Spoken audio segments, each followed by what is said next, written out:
shot in your head. Hey, what's up, guys? Welcome back to episode 2 of the Small Talk podcast. Woohoo. It's us, your boys. It's me, Ethan. We got Nehemiah. We got Aiden. And we got Javaun. Yo. All right.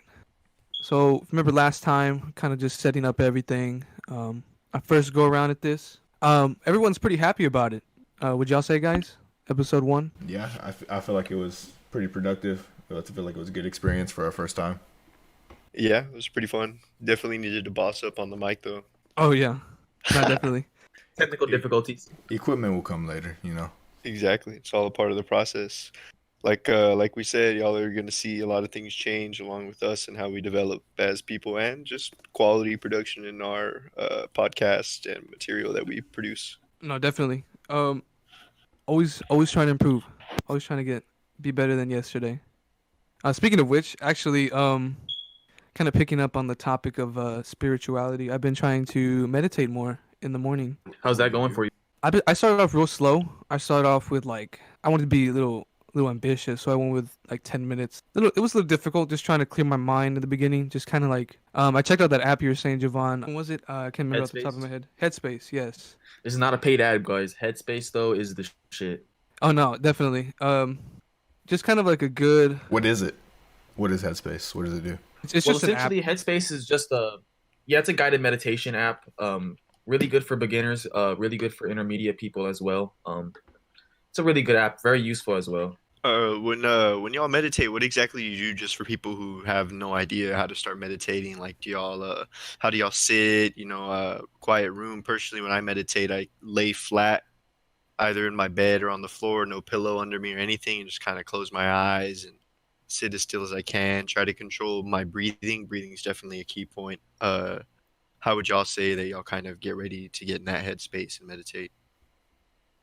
Well, me personally, sitting crisscross applesauce on the floor tends to hurt a little bit. Crisscross applesauce against a wall. Start off by focusing on the breathing, kind of clear my head.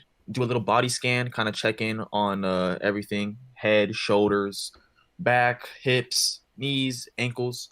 From then, I just try to breathe into chakras, which are basically little energy points along your body. There's about 7 of them.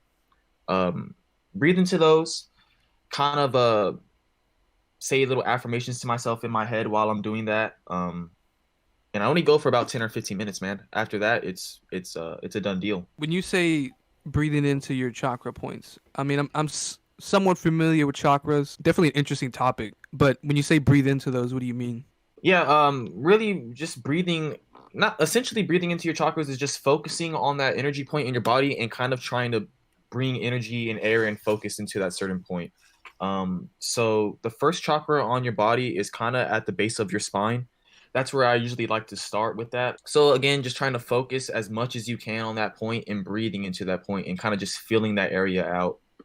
And at first it seems very kind of useless, but as time goes on, it becomes very easy and you can kind of identify what's going on in that area. It's called the root chakra for those who don't know. And then you kind of go up. The next one is called the sacral chakra. It's kind of on the little base of your belly button. You go up again. It's kind of where the next one is where your diaphragm is and the solar plexus. Next one is your heart. The 5th one is your throat. The 6th one is where your forehead is. And the 7th one is kind of just resting above your head. Breathing into those are very, very helpful, though. A lot of people have blockages there subconsciously, and they don't really realize that. So definitely breathing into those and kind of identifying where they're at and how they feel within your body is very important.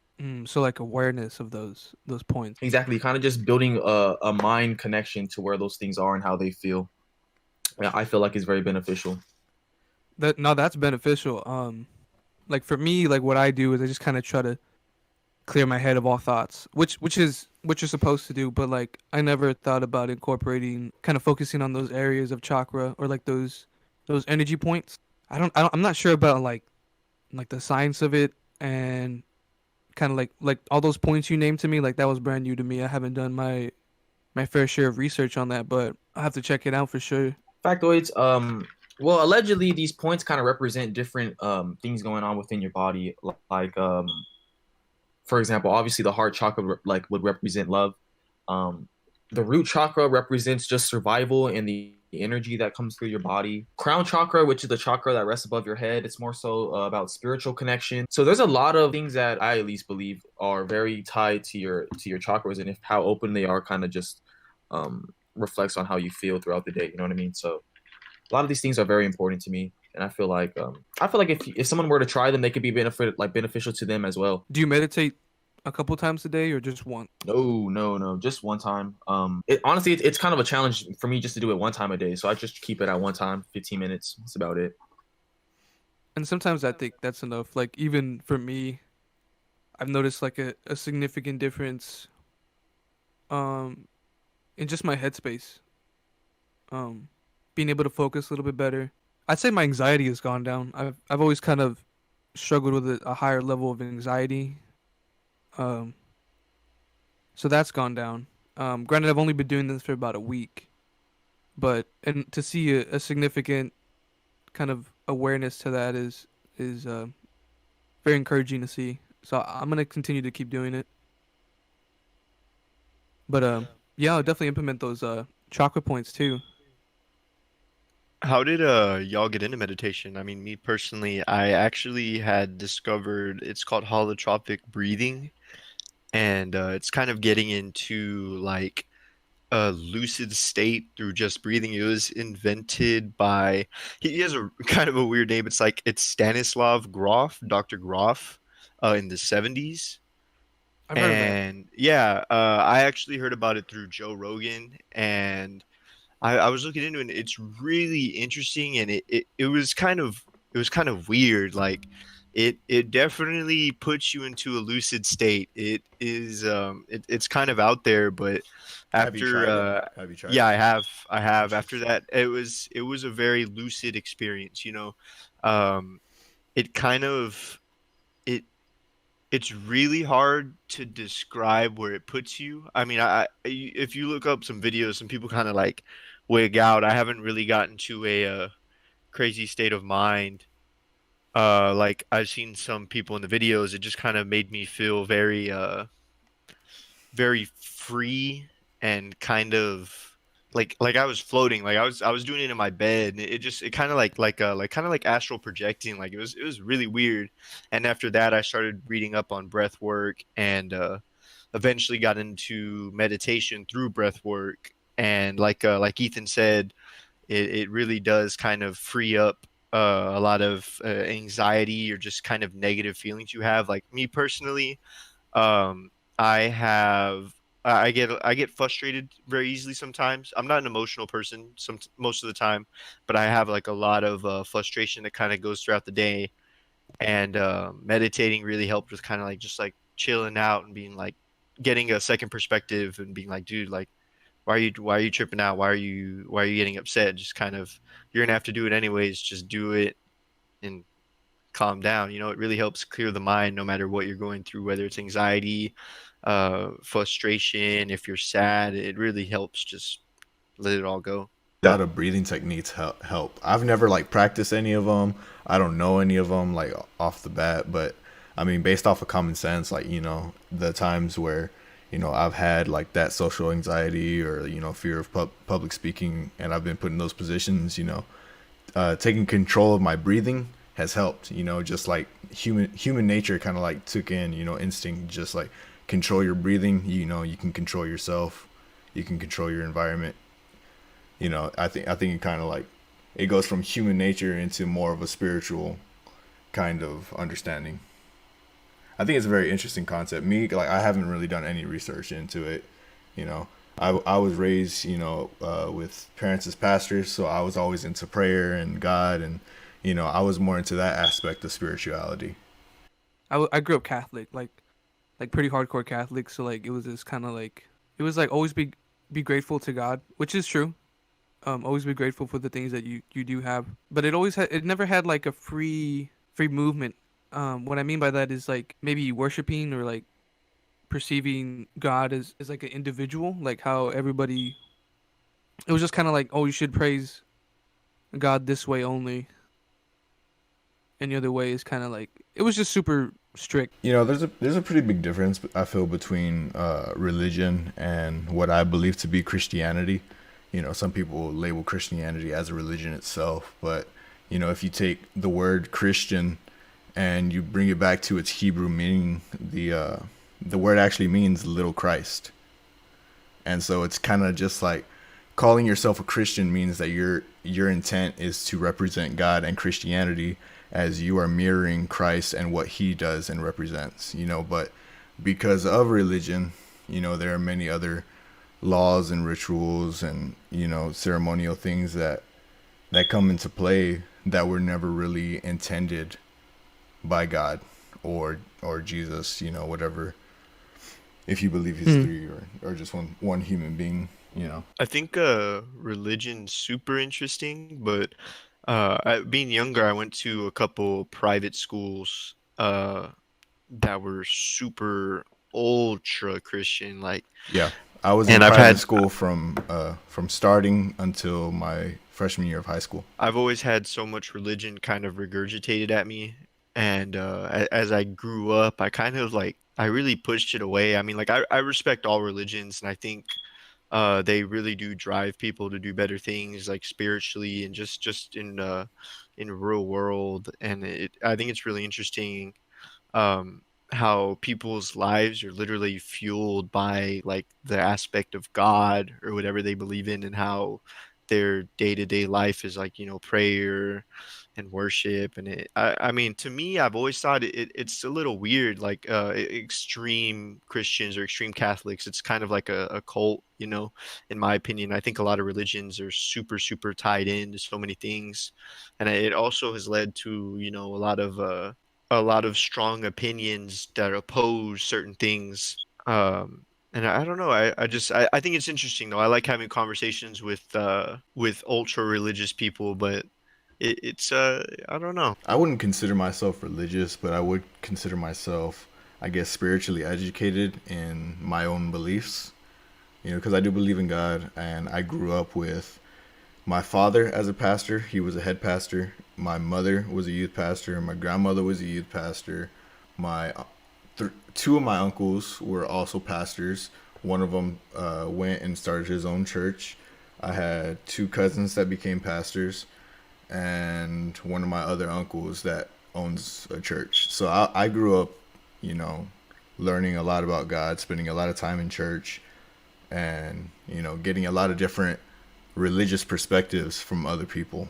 I kind of spent my time and my childhood surrounded by these kind of people, and I did somewhat take advantage of the opportunity of learning more about my family's beliefs and other people's beliefs, because everybody believes something different.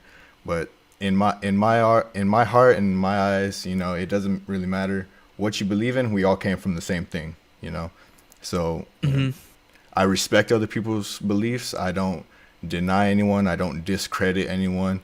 I'm not going to go up to someone that believes something different than me and tell them, oh, you're wrong, you're messed up, you're going straight to hell.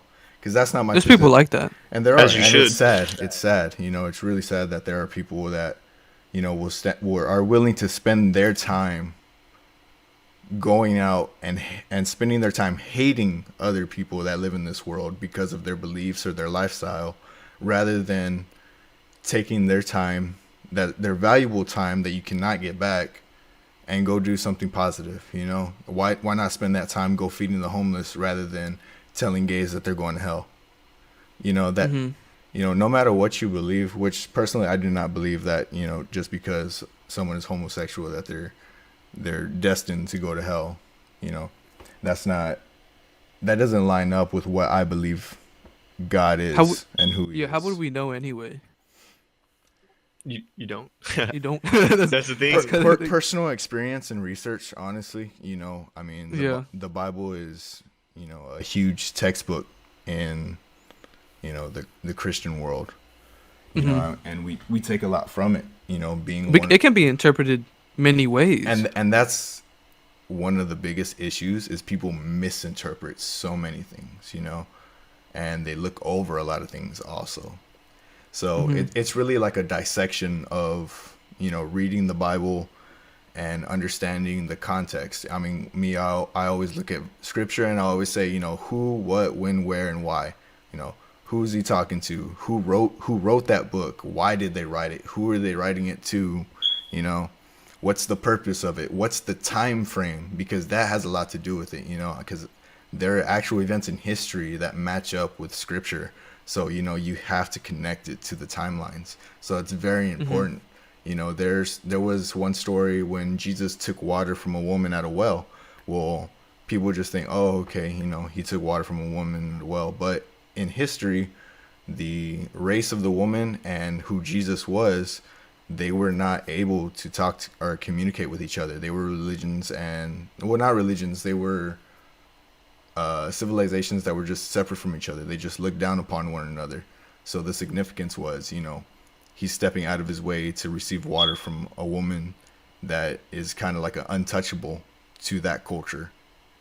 So, there's deeper meaning behind a lot of the scriptures that I feel get looked over. And, so many people focus a lot on like the negative. Well, growing up so close to the church and having so many family members close to the church, has that, or do you think it's had like a very big impact on the way you deal with business or your interpersonal relationships? Like, how has that affected like just the way you deal with people and your perception? I believe that with life comes purpose. Although you may not know it at a young age, what your purpose is. And I believe that I'm still searching for my purpose. And I believe that God plays a huge part in my future and in my life. So, for me, it's only fair to bring him along in everything that I do. If he's the one that's going to help me get to where I want to be, don't I want him along for the ride with everything that I do, whether it be in business, in my health, in my work, in anything really, in relationship. I feel like if anything, financially, like an investment, if I invest in my relationship with God, it can grow into something more. I like that, man. And bring more opportunity for my life, in my future, either to set myself up to where I'm able to provide more for my family or to give back to the community. That's really where like I want to be, with God in the future. I feel like he's able to take me places that man can't, and like man, coming in and doing a lot of things, religion is something that was man-made. Christianity was something that God made. He came down here and made it an identity for people to be able to call themselves Christians and correctly represent, who he is. But because of all the misinterpretations and different versions of the Bible and perspectives, things have changed. That's why there are so many branches of Christianity. There's Catholicism, there is Jehovah's Witness, all these different branches, and with different perspectives.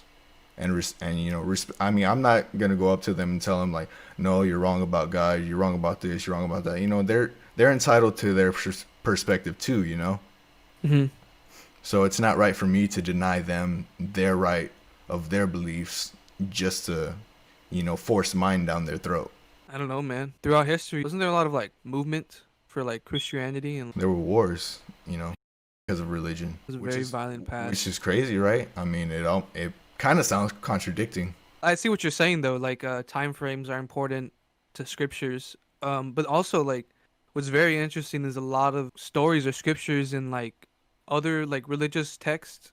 They kind of align with like the Bible as well. Yeah, I mean, you see a lot of similarities between the Torah and the Bible. It's so crazy. And kind of beg question like where's the origin? I don't know. It was super different times back then. I couldn't even imagine what people were like back then. Government systems would be different. Living styles, lifestyles would be different.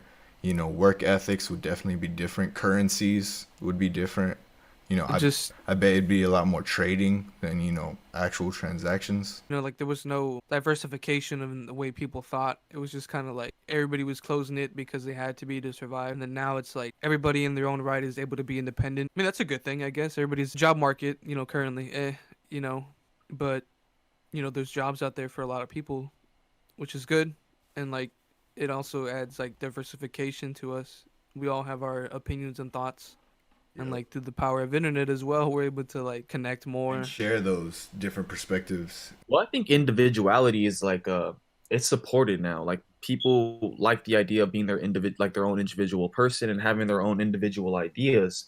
Whereas before, like that shit just was not allowed back then. Like you could not be an individual thinker without being chastised or shunned from the community, you know? Oh yeah, So it was hard to, I mean, everyone was just so assimilated back then. That's another question I have. In my experience, my perception and like experience through religion, it never encouraged like individuality. I guess mental health or like spatial like headspace, like awareness of yourself of oneself. The thing that it is, he does talk, many people do talk about it. And you also got to remember, the Bible is not written by Jesus or God. The Bible is Mhm. written by people who followed him, a couple of his disciples. There's 66 different books in the Bible, and those are only ones that we have inside the Bible. There's evidence of other books that have been found, that have yet to be put in the Bible, whether, if they're real or not. So you got to also understand that we're looking at these books from different perspectives. So they're all going through different time periods. And, you also have to think about the headspace and spirituality that they're currently in at that time, when they're writing it. Because most of the books in the Bible, they're actually letters to people. If you look, it'll be like, a letter to, either a whole civilization or to a certain individual or a small group of people. So, like I said before, context is very, very important when studying the Bible, Mhm.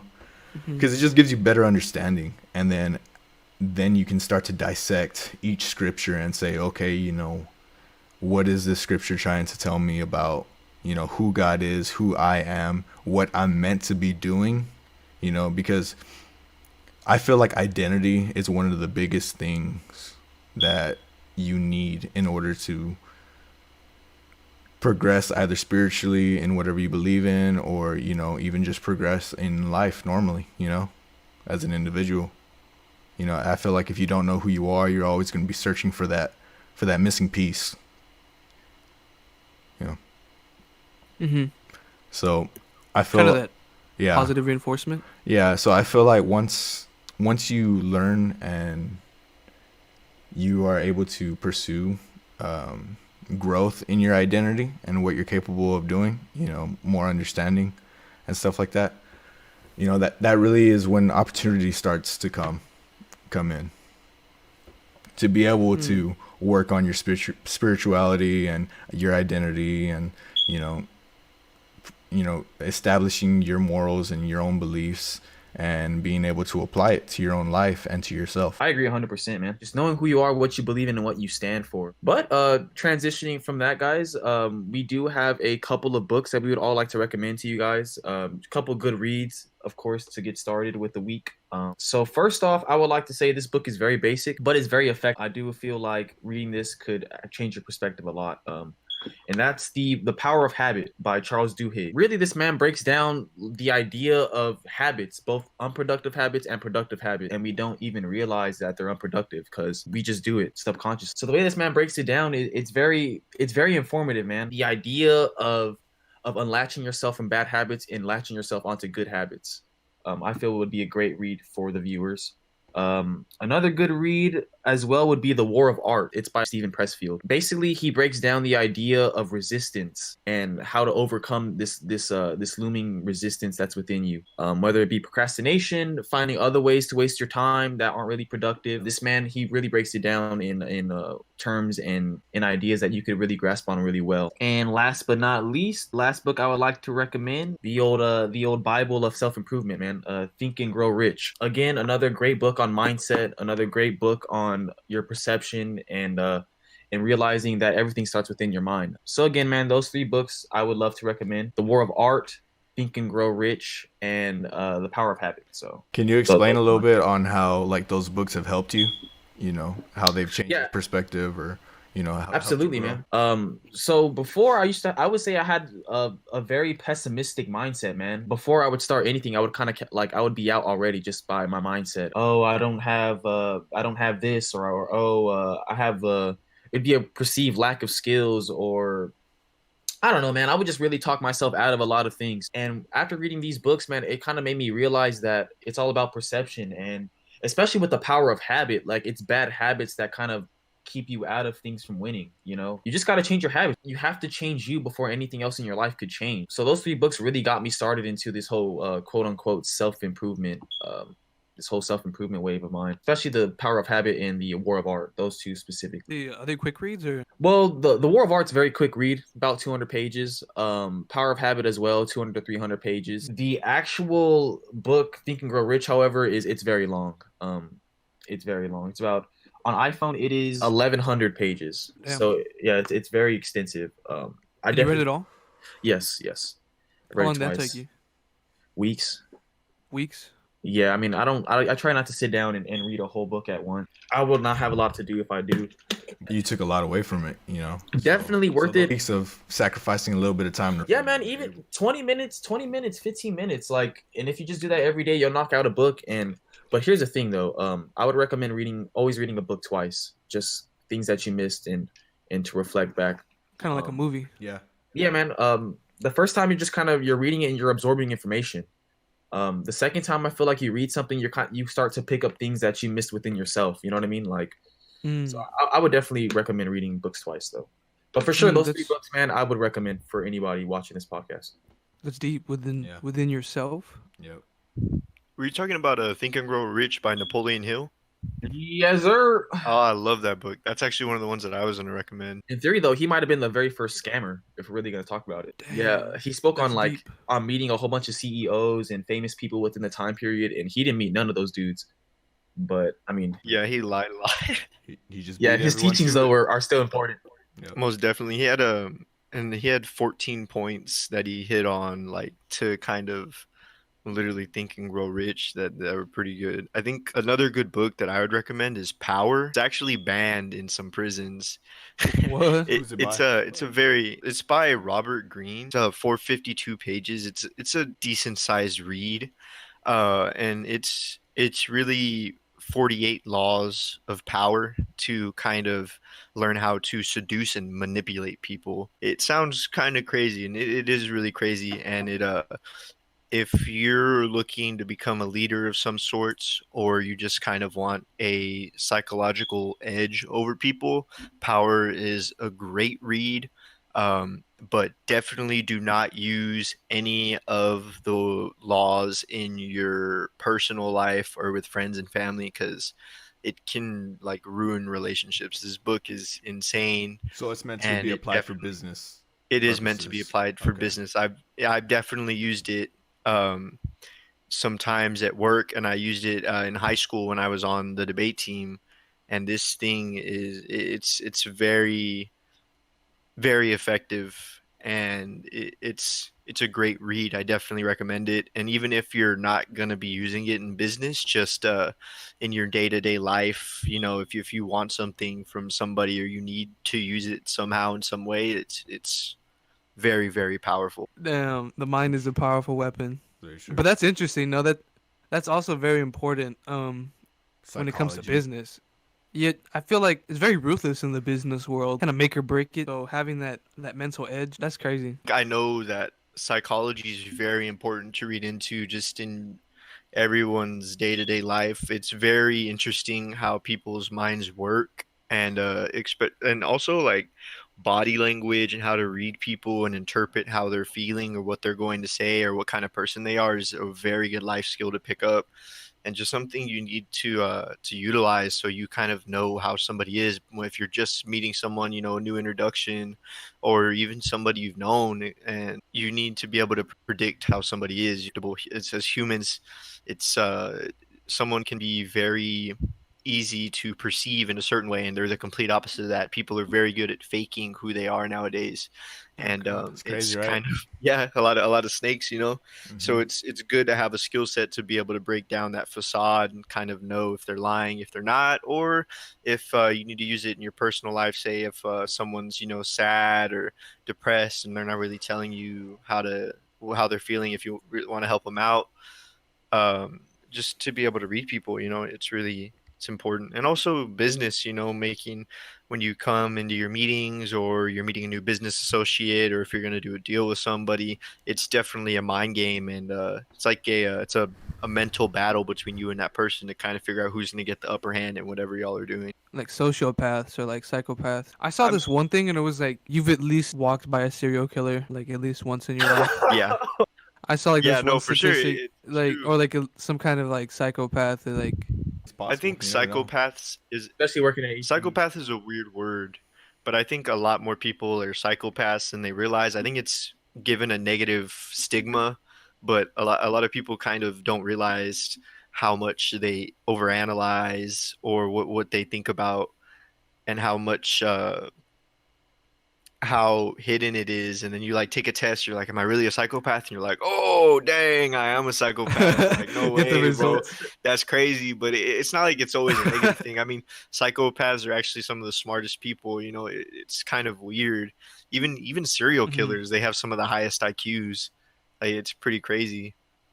I think it just goes into that good and evil. Oh, and I don't know. another book that I think we can all recommend. I think all of us are reading it or have read it, and it's definitely a book that we've been pumping out and recommending to a lot of people.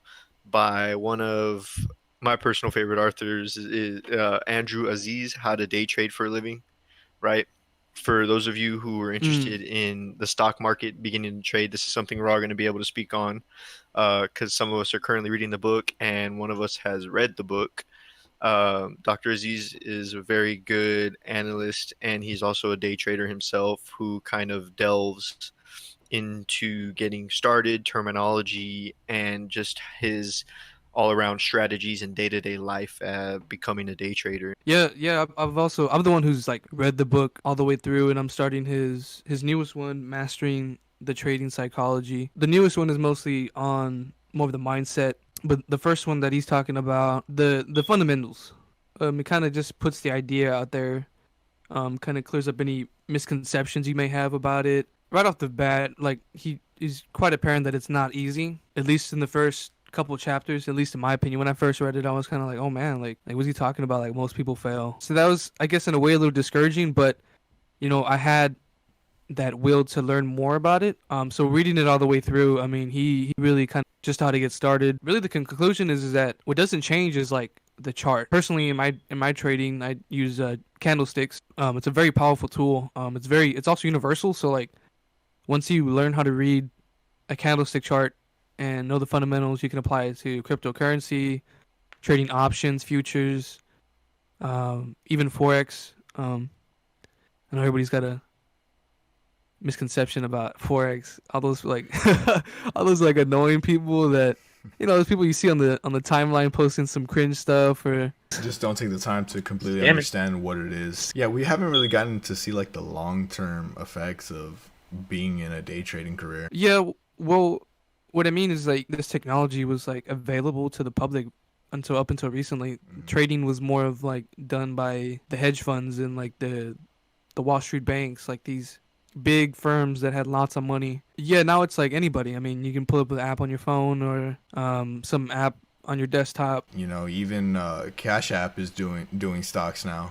Yeah, and it's become more readily available to the consumer, and it's good to capitalize on that. In my mind, it's a skill, and when you have a skill, it's something that nobody can take away from you.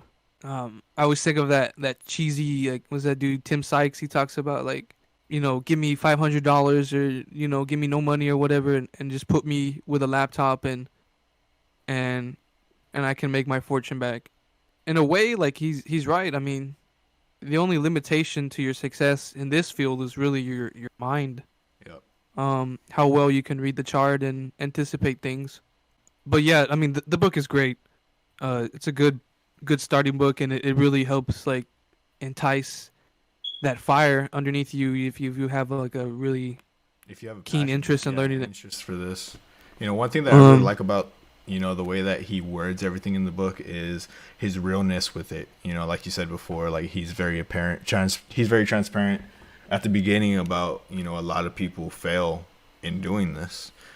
So this really shows that you have to have some type of drive and strong interests to be able to survive and being able for this to pay for your living expenses. He's not just talking about it as like a as a side hustle or like a weekend thing, or every now and mhm. then thing. This his book is named How to Day Trade for a Living.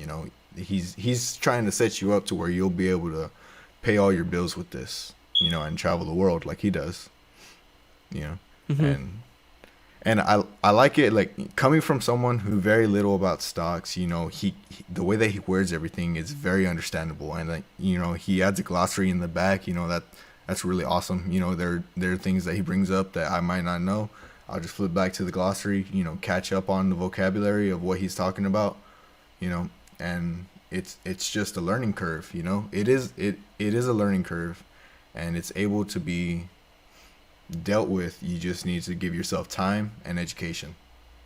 And I feel like a lot of people are very impatient, especially nowadays. They just have this get rich quick mindset, and that prevents them from actually attaining real wealth, which is the ability to create wealth, the knowledge of knowing how to, rather than actual act of doing it. Mhm.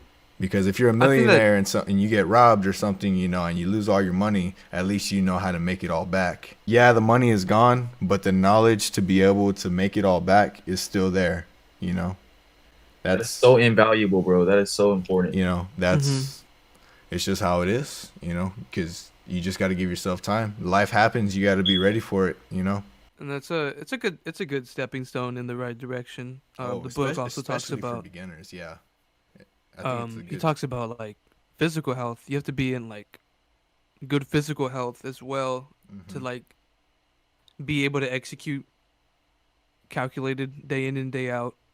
Because he also talks about you can't be emotional in trading, like a make it or break it kind of profession. Also, it's your job is managing risk, manage risk, and I think that's also important in like day to day life Yeah. with everything you do. Not just like risk is always going to be there. If you want high reward, you need high risk, but marginalize that risk. Don't set yourself up. Have it like a safety net. I don't know. It's definitely not good to like trade half your account on like a trade. People just need to And I take think the that's time to also educate themselves. I feel like that would solve a lot of misconceptions about the stock market and day trading and stuff. And people can actually understand what it is. You know, yeah. A lot of people don't even have any interest at all in the stock market. I mean, at work, I ask people, hey, like, do you know anything or do anything with stocks? And people are like, no, it's too risky, or I don't really know anything about that type of work. People they get scared. They don't want to take that risk, but they'll take the risk of working a 9 to 5 job, and then one day their boss tells them, hey, we need to let you go, and then that's it. Yeah, I To think me, that that's a risk. that goes to a lot of aspects of life, like how people are scared to do a lot of things to take the leap. You're scared to ask that girl for her number. You're scared to jump into the stock market. You're scared to just do it, start a business. It's definitely a leap that people need to take if it's something that you're thinking about and you question it if you should or you shouldn't do it. You really have to do some searching, and at some point you're gonna have a turning point where you're like, you know what, I'm gonna do it. I need to go do it. Let's go do it. And for some people, they don't have that turning point and they just become content with where they are or with whatever they're doing, and they just kind of stay stagnant or they slowly improve, but not as much as they could. Um, Hmm. I think one thing that I'm starting to learn is to just kind of just do it. Stop being, stop overthinking. Stop. What if this happens? Would that happen? What if that happens? Just do it. Yeah, of course, you still have to marginalize and manage your risk, as Yeah, Ethan do was it in talking the right about. way. Yeah, yeah, you got to do it correctly, But if you never do it, you're never gonna know. If you never take that leap, you're never gonna find out if it was the right decision or the wrong decision. If it was the wrong decision, it was a learning experience. Don't do something like that again. Or if you really want to do it, if you really have a passion for whatever you're jumping into, starting a business, getting the stock market, then keep going, get up, go do it again, and do it until you do it right and perfect it. No skills acquired, failure before success. You're gonna fall before you walk, you know.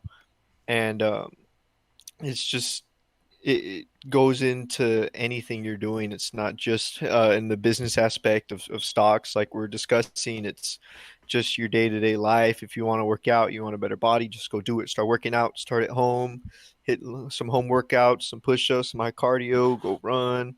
You know, it really starts with you and your mindset and your mental capacity and what you can do. And that's another thing where you're preaching about meditation, why it's important, because it kind of allows you to decompress, clear your mind, and kind of have a different perspective. In my opinion, at least that's what it does for me, to be able to think about what I'm going to do tomorrow to better myself, or what I did today that was detrimental to myself, where I didn't take advantage of my time, or what I did that was good. And that's another thing of journaling. I started journaling recently, and I think the group as well. Y'all started journaling, right? It's just it's literally down from what stocks we're buying in, what positions we're buying in and pulling out of, or what we ate for breakfast, or if we worked out today, what we did today. Today was a good day. Tomorrow's going to be an even better one, you know. And it's just manifesting and being able to write that down, and you'll see progress. And the more you write it down, uh, I was reading an article a while back about how if you write down your goals, they're 60% more likely to happen the longer that you write them down and the more you focus on it and manifest it. It's just kind of it's a mental space, being able to focus on that goal at in the morning and at night. Two key points. As soon as you wake up, you're going to think about that goal, you're going to visualize it, you're going to write it down. Before you go to bed, visualize it, write it down. You know, it really just puts it in your head, so you have that headspace of, that's mine, I'm going to obtain it, I want it, and you continue to do that until you obtain your goal, and then you move on to the next. Writing down your goals, it does so much. It's so much more beneficial to you, and you're so much more likely to do them just by writing it down. The chance that you'll be more productive that day. Like one of the guys that I study and I watch a lot of videos on is Grant Cardone. You know, I know that some of you guys know about him also. He has this thing that he sells called the 10x. I forget what it's like a scheduler kind of. And what it's meant to do is it gives you enough for I think like 6 months or a year. And for each day you write down what you're gonna do on that day before you even do it on that day, so that you can set your expectations for each day to do for yourself. You know, that way that you set up your personal goals. And he says, you know, on the first day, you know, start light. Wake up, get ready for work, make my bed. Do little wins at first until you can start building up and getting into, all right, on this day I want to be able to buy my own business, or on this day I want to be able to, open up a online store, an e-commerce store. Just setting up all these little realistic goals that you can set up for yourself by taking your time and dedication to educate yourself on how to get there. Mm-hmm. And I think like, journaling, writing it down, physically seeing it on paper or in your notes or whatever, it kind of produces like a self-motivation. Definitely, definitely. Yep. Let's talk about journaling a little bit more. So how do you guys do that? Like, you guys wake up and just decide to journal, or do you guys journal as you guys go, or how do you guys do it? Me personally, like the most journaling I do is for my trading. Um, since I've been taking this more seriously in recent time, one of the tips I learned in that book is kind of documenting, what you did that morning to get ready to trade when the market opens, as well as journaling each trade. Um, I try to go a little bit in detail, so like if I ever like go back and look at it. I can say, hey, like this is, this is how I felt. This is what I thought. This is what the numbers were looking at that time. And then I put whether the trade went well or went bad, and just kind of like how I could have improved. Mm-hmm. And I think you can do that for anything. I mean, journaling doesn't have to be specific. Some people like planners. I think planners are great. I never used them in high school. I should have. You know how they would hand out. I don't know if your school did it, but like our school used to give a like a what is it called, like a daily planner or whatever, Yeah. and just kind of like put out everything you need to get done in that day. Um, I was terrible at like managing time, and I'm trying to get better at that. And I think journaling kind of like sets the tone for everything. You see the goals on paper, or in your, even if you write it in your notes or whatever. You do this, gotta do that. It has that much more power over yourself to like, all right, I gotta do it, like, so I can get these off my list. At least that's how I see it. Yeah. It's kind of like holding a standard for yourself. And it's honestly like, even in fitness, I know I've seen people at the gym, and I've seen like professional like bodybuilders, or boxers, or whatever it is. They write down their Their progress routines. Yeah, their progress and their routine. routines. And if they hit a plateau, they can look back at this and say, all right, I've been doing this for 6 to 8 weeks, and this is what it looks like day to day, and I'm at a plateau, or whatever it is. Like, I can change your improve. A linear chart of progress, basically. Oh, but some of the books that I've read, I think the one that really started it all, like back in the day, was Dave Ramsey's The Total Money Makeover. Dave Ramsey, he was kind of like, he always advocates for like investing as well as like retiring early, and like 401k, Roth IRAs, stuff like that, which is important. I mean, he's not wrong about anything he says by any means, but at least I was able to get a push in the right direction as far as like my finances, and really not be afraid to like look at my statements, or think about how I can grow my money. It wasn't about, some of the principles I kind of didn't align with, and that's okay, but I was still able to take away the ideas and the general direction of where I wanted to go from this book. Another thing is, a lot of people have a consumption problem more than anything. I think if they reduce their consumption, they'd see a drastic change in their lifestyle. Like me, I used to have a consumption problem. Well, what do you mean by consumption problem? Like, Consumption is very broad for like spending.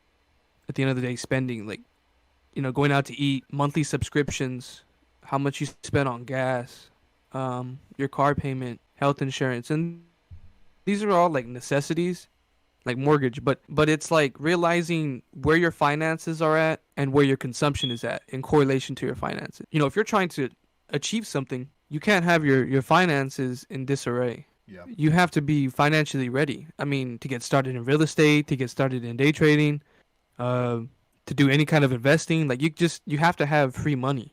What is it, like 70% of Americans like can't afford like a $500 expense, like out of the blue? Like Or an is it, like, emergency expense. Yeah, like nobody has that's a crazy- savings that's a anymore. crazy And you number know to why? think about. Every day you're pumped into this idea that you need to buy this, you need to buy that. You need to have these pair of shoes that are like $500, and at the end of the day you can't afford it. And I feel like that's some of the technology. That's the side of technology that has like kind of brought negatives. Like all the social medias. Just driving and pushing all these, like you said, all these items, all these visuals that people expect nowadays. I feel like it's been influencing a lot of the general public, and gotten them into like a worse hole than before. Definitely. No, definitely. I liked this other one. It's real simple. Who Moved My Cheese by Spencer Johnston, MD. It's a real small read, about 94 pages. It's kind of like a fairy tale depiction of like the mindset that you need to have He gives you a situation of like a story, and he teaches you small lessons and like kind of like these quotes that have profound meaning through each milestone of the story. Realizing you need to switch something around in your life, rather than just waiting for something to happen. Yeah, it was a quick little read, but I think the message Yeah. was pretty powerful. How to Day Trade for a Living, great book. Rich Dad Poor Dad by Robert Awesome Kiyosaki. book. He's also, I watch a lot of his podcast, the Rich Dad channel. Hmm. I don't know if y'all watch that. Yeah, I watched that, and then his Millennial Money also. Mm-hmm. But his podcast is pretty good, more like informational rather than kind of like telling you to invest in this, invest in that. Yeah, no, I mean, Which we don't really recommend any investments on here either. It's yeah, purely of course not. educational. Um, everybody's gonna have their avenue, Yep. Don't but it's come to always good to us. have other You perspectives. lose Yeah. all your money. Nemo, do you got any books? Yes, actually. So like I said earlier, one of the guys that I follow a lot is Grant Cardone. He's kind of the one that has like ignited like this fire under my ass for wanting to be more productive and start my own company and being self-employed. So I first saw him on a couple of YouTube videos, giving motivational speeches, and then there was one video I came across on his YouTube channel called how to become a billionaire, and he breaks down essentially what you have to do budget wise and like mindset wise. Most of the battle is a mindset battle. You need to overcome yourself from preventing you from achieving the wealth that you can achieve, your full potential. And so that just like really stuck with me, and so I bought a couple of his books. One of them that I recently finished was Sell or Be Sold. It's a really good book. He talks a lot about the mindset and perspective of a salesman. Whatever it is that you're selling, whether it's an idea, a vehicle, a business, anything, whatever it is, selling a relationship. He says that before he got married, him and his wife were dating, he was selling himself to his wife, selling the concept of marriage to his wife, and she had to buy in. It's all about a mindset. Also another one of his great reads is the 10X book. That's also about mindset and changing your perspective and changing the way that you look at yourself, and not preventing yourself from being able to reach your potential. His 10X thing is basically like times 10, times 10, whatever it is, times 10 your profit, your bank account, your business, your relationship, whatever it is. He says that in every aspect of your life, you should be able to multiply it by 10, to make it even greater. And a lot of people get scared of like the big numbers, and they hesitate, and that kind of just like prevents them from being able to achieve that. He kind of teaches you the mindset that you have to be in to become a super millionaire or super rich. And I think recently he just went on a challenge. He said in 90 days he went out and he shaved his head, he went under an alias, and then he made himself rich within 90 days, like starting from scratch. Just threw himself in the middle of the streets and said, I want to be able to become rich again. So like I said earlier, the knowledge is always going to be there, and I feel like he understands that concept, and he's able to provide us with that type of knowledge. So I mean, his 10X, his Sell or Be Sold. I'm reading one right now called The Closer's Survival Guide. It's really interesting. And then Robert Kiyosaki, Rich Dad Poor Dad, Dave Ramsey. Those are all really guys that I really enjoy studying. And despite what people have their opinions on, I read this book a long time ago, but Donald Trump book on his success. I mean, despite anyone's opinion on him, his business mindset, I took a lot away from it. It was a very beneficial read. So, Mm-hmm. I feel like in doing so in progress, open-mindedness is also a huge factor that can be an asset to you, being open-minded to new ideas, different perspectives, despite what your own opinion is, because I'd rather listen to people that I may not like and learn all the information and take that with me rather than say F that guy, I don't want to listen to him and not get valuable information that I can apply in my own life. Exactly. I agree. Just be better. Yeah.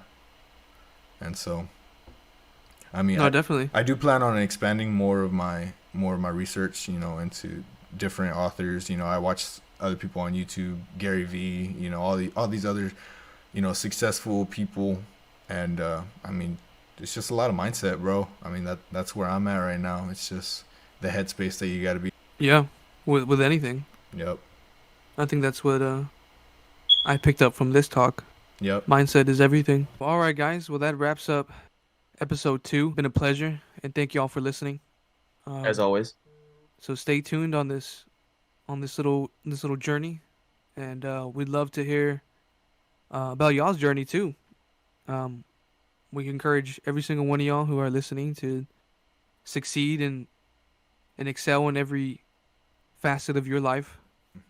So we're out rooting for you. Yeah, we do plan on soon opening up social media accounts so that we're able to reach out to people that want to communicate or have any questions or are curious or have any topics that they'd like us to talk about while we're on the podcast.